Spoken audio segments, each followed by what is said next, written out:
Pump it up, pump it up. Trae. Come on, come on. With Trae. Pump it up, pump it up.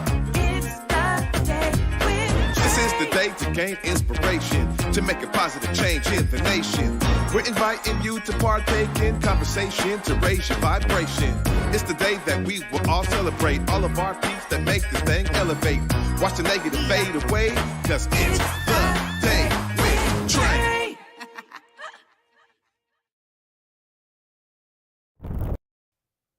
Grand Rising, everyone. Welcome to the Day with Trae. I'm your host, Trae Holiday. I get to welcome you to a Feel Good Friday.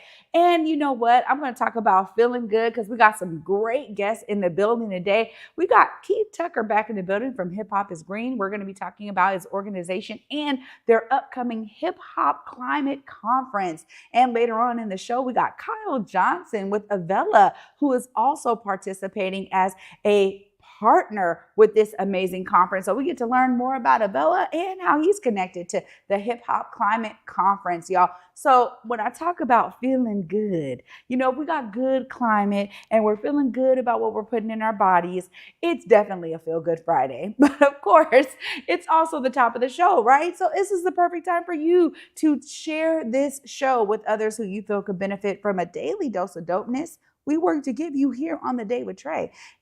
So, you know, if you can't watch our show, guess what? I mean, we have you covered, y'all, because you can listen to it anywhere you find your favorite podcast. Just search Converge Media Network and the Day with Trae. You'll find us on your favorite platforms. Well, up first, we got Keith Tucker back in the building. What's up, Keith? Hey, what's up, Trae? How you doing? I'm good. How are you? Good, good. Good to see you again. Thank you. Good to see you too. Yeah, so this is exciting. The last time you were here, we talked a lot about Hip Hop is Green and you starting, you know, the organization and really bringing this understanding of the connection between hip hop and clean eating and healthy eating all together. So just for those who may have missed it, give us a recap. What is Hip Hop is Green? Hip Hop is Green is the first plant-based hip hop organization in history. We started back in 2009 and we served over 40,000 free plant-based meals to youth and families all around the nation.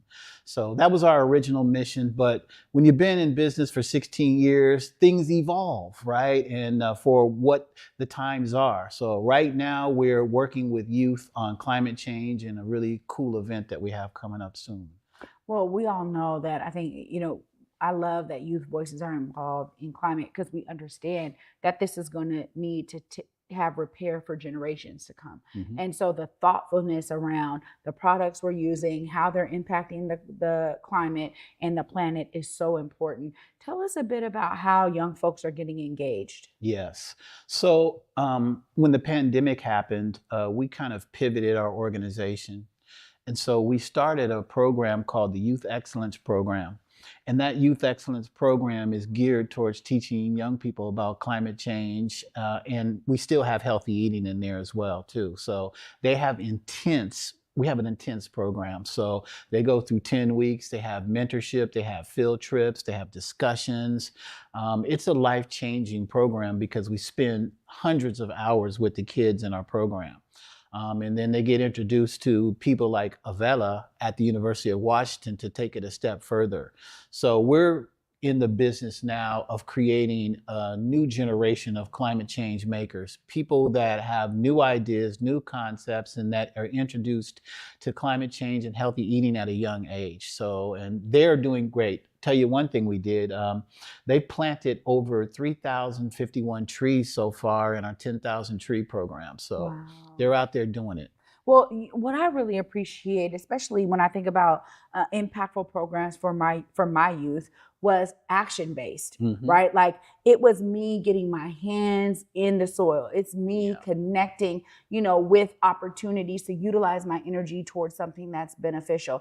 And what I love about the work y'all are doing is that it normalizes behaviors and practices that are going to be good for our planet, that put it in the hearts and minds of young people to carry it forward, right? So the days of industrialization and the harm that it caused to our planet, or, you know, how we think about cattle and meat production here in the country and how that has such harmful, you know, byproducts to our planet. I mean, having young people engaged in the facts Mhm. of how everyday things that we have now normalized as our everyday lives and how they're harmful allows us to create new practices. Are Yeah. you seeing that with young folks that you're Oh working with? yeah, those young folks are on it. We pull back the curtain, right, so they can see the dirty little secrets that the factory farming industry does not want the public to see. The plastic industry as well, right, and the same thing with the fishing industry, right. So they understand that every system that supports life on planet Earth is in jeopardy right now. And so it's going to be up to them to change laws to get in a position where we can hold these corporations accountable for what they're doing. We've had movements in the past, like the civil rights movement and other things, but climate change and this movement that we're doing right now is probably the most important work that we've ever done on the planet. So we want to get the word out. And that's why with this program, it's all under the umbrella of the 10th element of hip hop, right? So that's needed in the culture for all of these degrading and debauchery and demonic things that are happening in the culture of hip hop. We need a balance. And so the 10th element of hip hop is a way that we can balance that out. And so that's what this whole curriculum is based on. All the work that we're based on at Hip Hop is Green is moving the culture of hip hop in a green direction.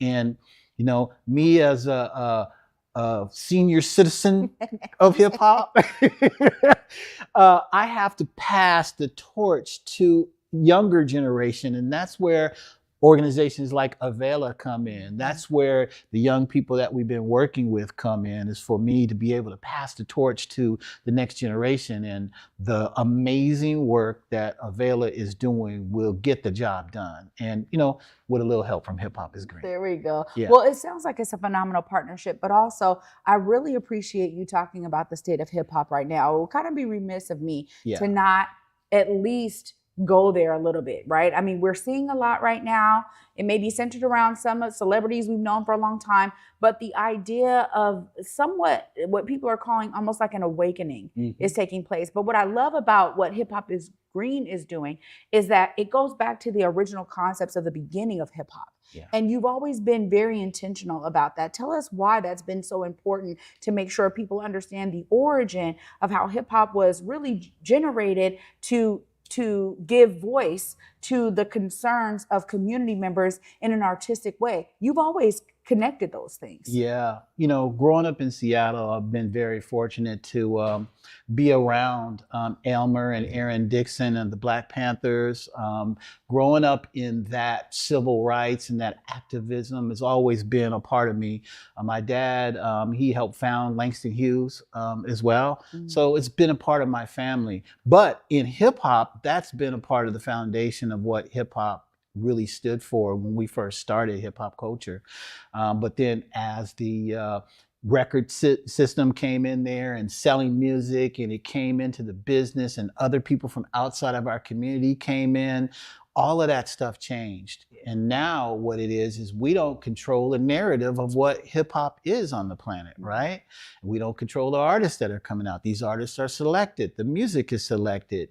We have so many hip hop artists, some that are going to be at the event, that have wonderful music that is about revolution. It's about upliftment. It's about feeling good. It's about health and wellness. It's about all those things that balance the culture out.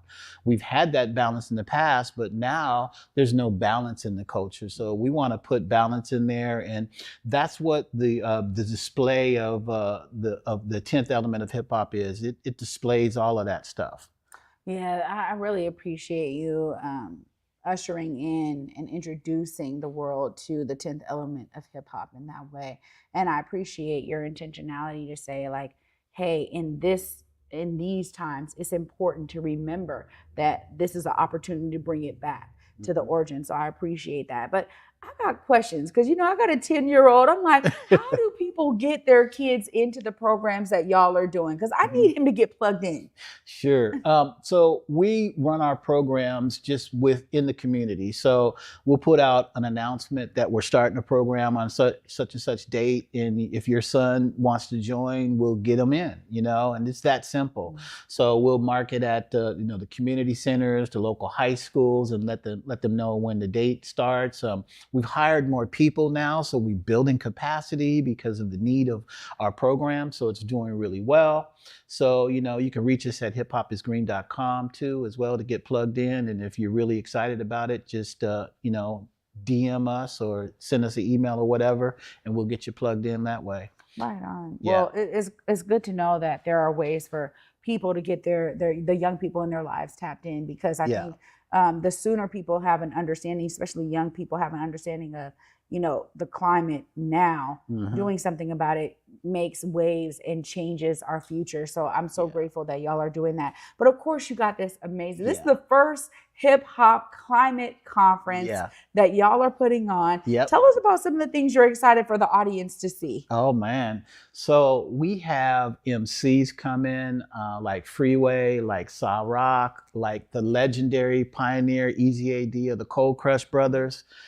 We have Albert Hughes, is the director of Menace to Society, the Book of Eli. He did Dead Presidents, and so many other movies that he did. And he's going to be talking about climate change as well. We have so many people that are going to be on different panels, just dissecting all the different areas of climate change for you. So it's going to be a historical, phenomenal event that we're going to have there. You can reach us at hiphopclimateconference.com or hhCCC.org. So that's where people can reach us. But, we need people to show up and represent, we need high schools to come, young people to come. We need you, Converge Media to push it out there, right? So that people can understand that this is something that originated from Seattle, that is going around the world. We have people teaching the 10th element in France, all around the world, right? So this is something that's very important. And right here in Seattle, we're the first ones to ever do this stuff. Wow. So it's a pioneering work, and it's really transformative to young people when they get involved with, Hip Hop is Green and AVELA and our new organization, the Hip Hop Climate Conference and Concert. Wow. Yeah. Well, I got to say thank you so much, because you've been dedicating yourself to these efforts to make sure we're all aware and that we can plug in and tap in. So thank you so much for everything you're doing, Keith. Looking forward to a great conference. Thank you so much, Trae. Absolutely. Y'all, up next, I'm really excited because we got Kyle Johnson joining us with AVELA. We're going to be hearing all about the work they're doing, and Keith has already bigged them up. So I'm excited to get into it with Kyle right after this short break. You definitely don't want to miss it. Stay tuned. You're watching The Day with Trae. Seattle Opera presents the world premiere of Jubilee. Jubilee follows the historic Fisk Jubilee Singers' initial tours following the Civil War. While raising funds for the fledgling Fisk University, the group shared their music around the world, showcasing more than 40 African-American spirituals such as Swing Low, Sweet Chariot, Deep River, and Wade in the Water. Jubilee is not to be missed. October 12th through 26th at McCaw Hall. Details at seattleopera.org.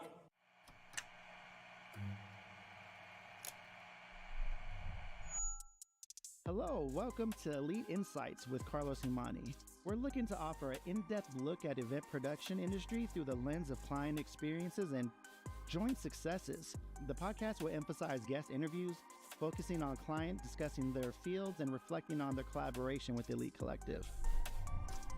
Again, you're with Elite Insights. Carlos Imani here. See you guys in a few.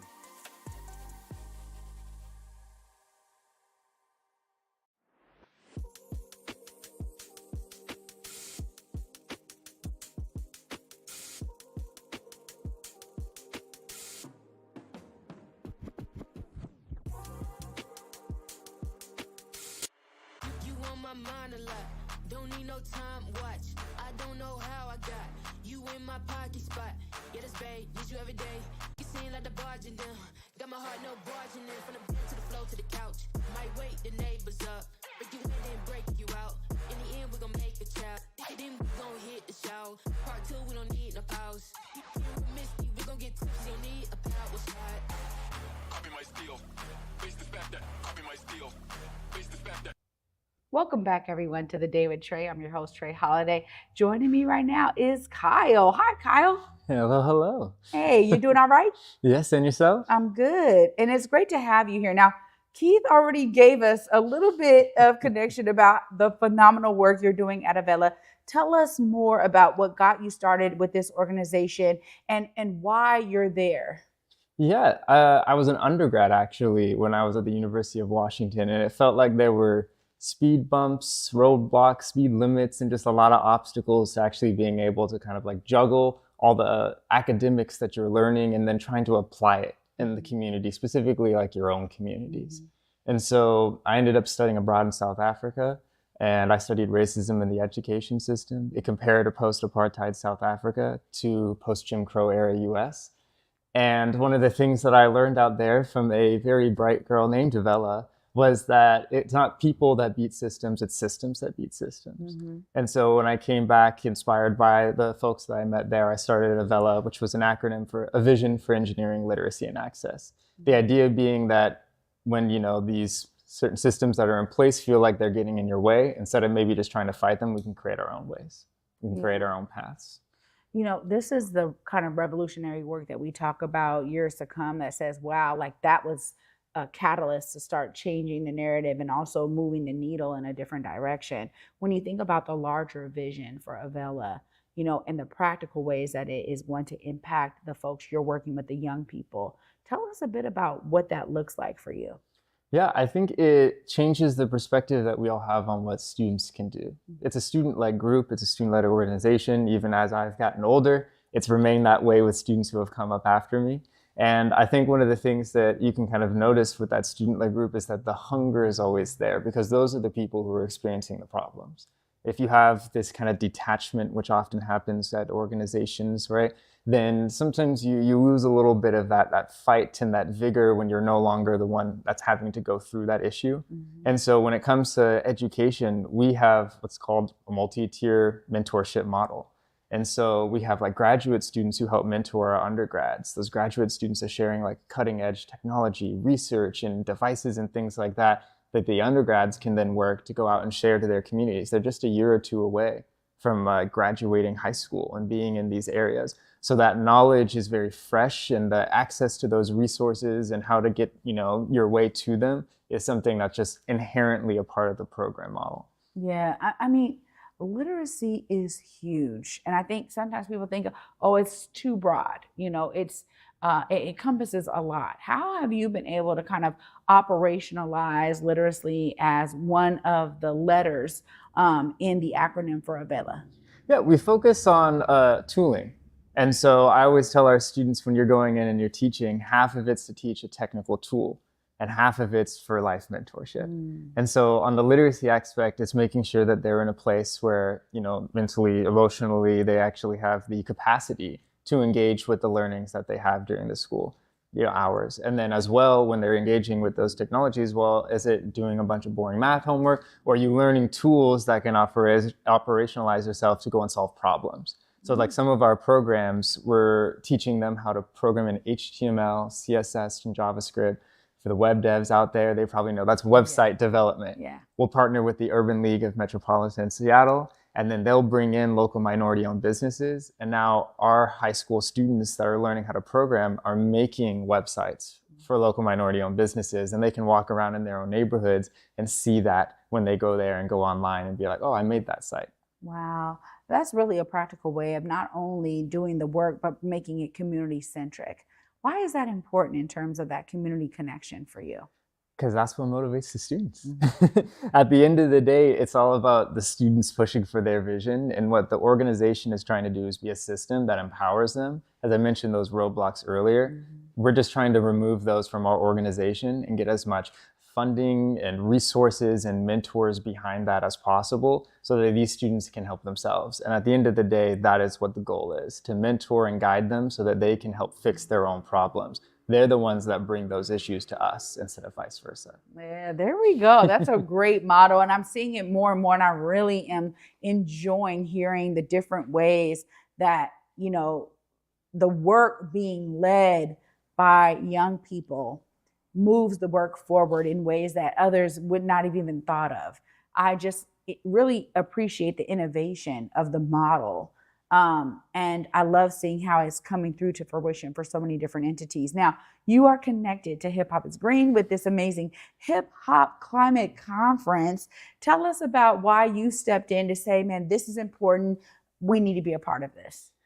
It all stems from Keith Tucker, who's got cousins and family everywhere.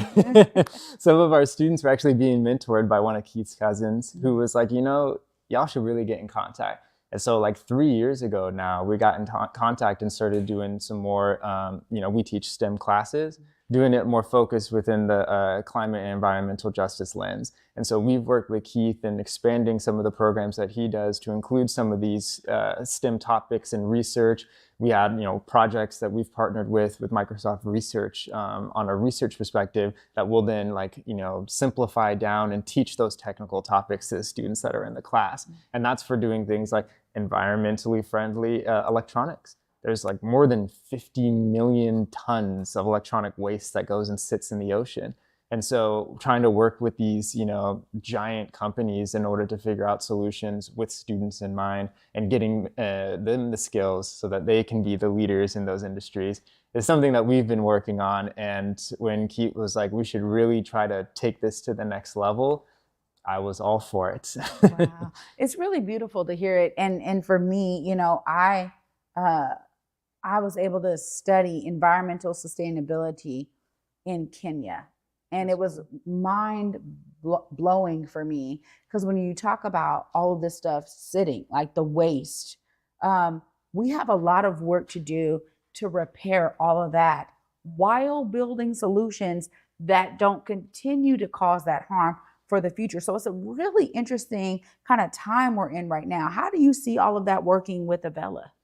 Innovation. And so that multi-tier near-peer mentorship model I mentioned is taking a lot of the research that our graduate students that are working on that are trying to innovate in that space. They're working towards solutions to making these devices so that they don't end up generating a lot of waste. They're working with companies to make sure that we can actually have devices that maybe go out and help clean the world. And so working towards those innovations with the communities who are most impacted by them is how I see AVELA working towards that solution, because now our students are in the know. Our students are the ones with the skills, and they're the ones that are going and getting hired by these companies. Oh my gosh. No, you were right, Keith. You were right. I mean, this is phenomenal work. And I start thinking about the ways that young people get excited about changing the world for the better. And that motto is something that I think has kind of had these different iterations in every generation. And now we're talking about climate, we're talking about electronics, the merge of the two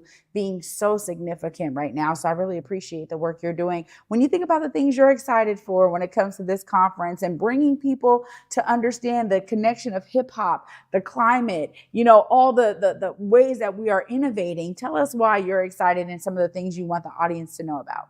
Yeah, I've got some mentors that have been a part of AVELA out of Stanford, like Afi, and out of Berkeley, like Nya, who are going to be coming to the panel and speaking on that student and innovation side. And so I'm really excited to see the clash of generations. The people who have kind of been doing this work for a while, being able to hear the ideas and the vision that maybe some of the younger folks coming up out of their PhD programs or coming up out of undergrad with all these ideas and different entrepreneurship endeavors, hearing what they got to say so that they can get some advice, hopefully, and learn how the folks who have been successful before kind of were able to be so. Wow, this is really, really cool. Of course, I got to give you time, because folks are going to want to know how they get plugged in with AVELA. Like, how do students actually find themselves working with y'all? Please make sure you look right here. Let folks know how they tap in. Yeah, I'll say that last year alone, we taught to 2,000 secondary school students. That was at community centers like the William Gross Center, at the Ethiopian Community Center. We teach out of middle schools, elementary schools, and high schools in the area. If you go to avelaccess.org, that's our website. We've got contact information there that you can reach out to us if we're not at your school. As long as we've got a classroom, we will bring very engaging content and representative mentors to that area. And then as far as the Hip Hop Climate Conference and Concert, we've got the Hip Hop Climate Conference and Concert, hhccc.org, where you can reach us there as well. Wow. Kyle, great work, my friend. Thank you so much for everything you're doing and the ways that you are paving the way and exemplifying what it means to go and learn the stuff and bring it back to your community. This is really exciting for me because it's a model that we're always trying to not only exemplify myself, but teach my son. So I love being able to uplift a young person who's doing just that. Thank you so much for being here. Anytime you want to come, talk about programs, anything y'all are doing, the David Trae is here for you. Much appreciated. Absolutely. Wow, y'all. What a phenomenal Friday. I'm going to wrap all this up right after this short break. Stay tuned. You're watching The Day with Trae. Here on Back to Vesa, it's always been important to me that we uplift stories from across the region and that no matter where you live in the nation, you never have to miss a moment of the show as we continue to highlight the beauty, excellence, and resilience of our communities across the Pacific Northwest. Why? Because representation matters. So no matter where you live, be it the Central District or Centralia, Portland or Pullman, or anywhere across the country, I encourage you to join me on this Back to Vesa journey by downloading the free Fox Local app on your phone or smart TV as we continue to elevate the very best in our communities. Big Tobacco thinks they know everything. They think they know you, your community, the places you go, and the way that you spend your time. They think they got you all figured out, down to a formula, a calculation based off of numbers of what they think they know. Show them they're wrong. Learn more at theythinktheyknowyou.org.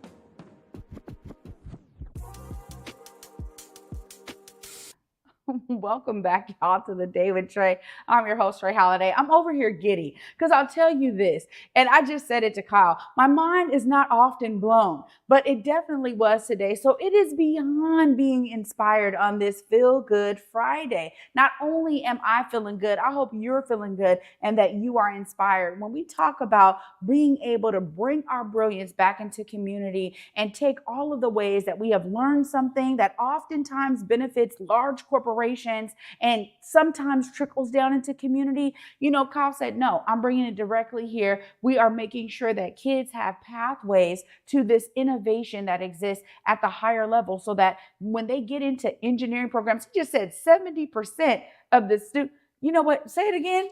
I don't want to mess it up. 70% of the Black students that got into the College of Engineering at the University of Washington were involved in our programs in high school. Okay. Now, see, now you can come back to me. Now, this is what I'm talking about. That is powerful work.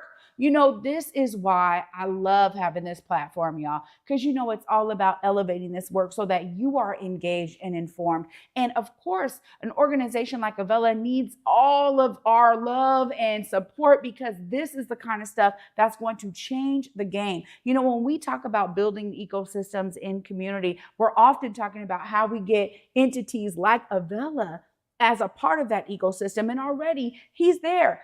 Those young people are there. All those mentors are at William Grove Center bringing this information to young students so that they can see themselves in these roles and actually understand how to make changes when it comes to climate, to make changes when it comes to innovation and technology. And that's what really gets us excited here. Because, you know, the Pacific Northwest, we had a huge block of folks that just came on in because of tech jobs. And it didn't necessarily mean educating those who were from here so that they could see themselves in those paths. But we need entities like AVELA to do just that and to be tapped in and plugged in with all of the ecosystems that we're building locally so that it's not something that's hard to reach for our young people. So when I tell y'all I'm fired up, I really am. And I want you to be fired up, right? Because not only can you learn more by coming to the Hip Hop Climate Conference and Concert, you can also tap in with Hip Hop is Green. You can tap in with AVELA and find your way to be plugged into these innovative solutions that are happening right here in Seattle and on the ground from our community by community. this is exciting for me because I always think about the young people in my life, and of course my son and now my grandson, right? And I think about how years to come, how impactful this is going to continue to be when we start to see that innovation hitting the product market. That's what gets me excited, because this is not theoretical. They're working on things that are practical and that can be operationalized in our community. So y'all know, I want you to get there, get the information, get tapped in, figure out how young people in your lives can be one of those young people planting trees, and also being young folks who are innovating technology to make it better for future use. Oh, y'all, what a great way to end the week. Huge shout out to all my guests this week and to you for joining me. I always appreciate being able to bring y'all inspiration. And you know, I get fired up when I'm inspired like this. So I want you to be inspired. Find a way to be a part of the solution, as Keith and Kyle have shown you they are today. And you know, for me, y'all, I'll be back to give you more inspiration on Monday. Until then, at 11 a.m. Peace.